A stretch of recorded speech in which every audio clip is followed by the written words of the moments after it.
अनंत चतुर्थी व्रत कथा। प्राचीन काल में सुमंत नाम का एक नेक तपस्वी ब्राह्मण था। उसकी पत्नी का नाम दीक्षा था। उसकी परम सुंदरी, धर्मपरायण तथा ज्योतिर्मयी कन्या थी जिसका नाम सुशीला था। सुशीला जब बड़ी हुई तो उसकी माता दीक्षा की मृत्यु हो गई। पत्नी के मरने के बाद सुमंत ने कर्क्षा नामक स्त्री से दूसरा विवाह कर लिया। सुशीला का विवाह ब्राह्मण सुमित ने कौंडिक ऋषि के साथ कर दिया। विदाई के में कुछ देने की बात पर कर्क्षा ने दामाद को कुछ ईंटें और पत्थर के टुकड़े बांध कर दे दिए। कौंडिक ऋषि दुखी होकर अपनी पत्नी को लेकर अपने आश्रम की ओर चल दिए, परंतु रास्ते में ही रात हो गई। वे नदी तट पर संध्या करने लगे। सुशीला ने देखा वहां बहुत सी स्त्रियां सुंदर वस्त्र धारण कर किसी देवता की पूजा कर रही थी।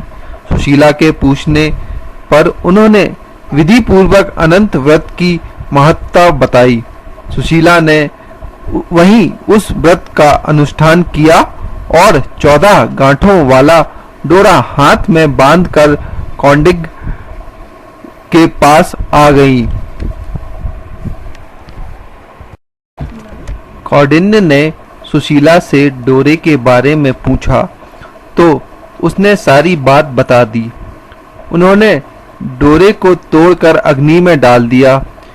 इससे भगवान अनंत जी का अपमान हुआ। परिणामतः ऋषि कौंडिन्य दुखी रहने लगे। उनकी सारी संपत्ति नष्ट हो गई। इस दरिद्रता का उन्होंने अपनी पत्नी से कारण पूछा तो सुशीला ने अनंत भगवान का डोरा जलाने की बात कही। पश्चाताप करते हुए ऋषि कौंडिन्य अनंत डोरे की प्राप्ति के लिए वन में चले आए। वन में कई दिनों तक भटकते भटकते निराश होकर एक दिन भूमि पर गिर पड़े। तब अनंत भगवान प्रकट होकर बोले, हे कौंडिक, तुमने मेरा तिरस्कार किया था, उसी से तुम्हें इतना कष्ट भोगना पड़ा। तुम दुखी हुए, अब तुम्हें पश्चाताप किया है, तुमसे प्रसन्न हूं। अब तुम घर जाकर विधि पूर्वक अनंत व्रत करो। 14 वर्ष पर्यंत व्रत करने से तुम्हारा दुख दूर हो जाएगा। तुम धन धान से संपन्न हो जाओगे।